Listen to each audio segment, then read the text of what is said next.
ಪ್ರಧಾನಮಂತ್ರಿ ಡಾಕ್ಟರ್ ಮನಮೋಹನ್ ಸಿಂಗ್ ಅವರು ರಾತ್ರಿ 9:51 ವಿಧಿವಶರಾದರು.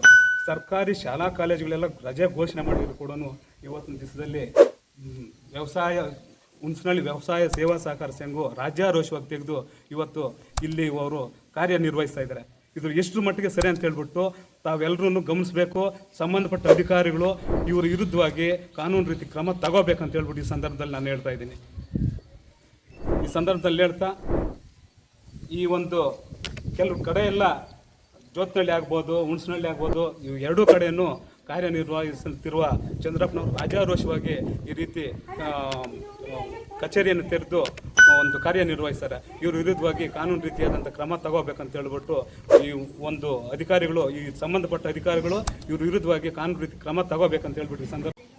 ಆತ್ಮೀಯ ಬಂಧುಗಳೇ, ದಿನಾಂಕ 27/12/2024 ಈ ಪತ್ರಿಕೆ ಹಿನ್ನೆಲೆ ಏನಪ್ಪ ಅಂತಂದರೆ, ಮಾಜಿ ಪ್ರಧಾನಮಂತ್ರಿಯಾದಂಥ ಡಾಕ್ಟರ್ ಮನಮೋಹನ್ ಸಿಂಗ್ ಅವರು ವಿಧಿವಶ ಆದ ಸಂದರ್ಭದಲ್ಲಿ ಯಾವುದೇ ಶಾಲಾ ಕಾಲೇಜುಗಳು, ಸರ್ಕಾರಿ ಕಚೇರಿಗಳು ತೆರೆಯಬಾರ್ದು ಹೇಳ್ಬಿಟ್ಟು ಆದೇಶ ಮಾಡಿದ್ರೂ ಸಹ ಈ ಹುಣಸನಹಳ್ಳಿ ವ್ಯವಸಾಯ ಸೇವಾ ಸಹಕಾರ ಸಂಘದ ಒಂದು ಕಚೇರಿಯನ್ನು ತೆರೆದು ಕಾರ್ಯನಿರ್ವಹಿಸ್ತಾ ಇದ್ದಾರೆ. ಇದು ಎಷ್ಟು ಮಟ್ಟಿಗೆ ಸರಿ ಅಂತ ಹೇಳ್ಬಿಟ್ಟು ತಾವು ಇದು ಮಾಡಬೇಕು.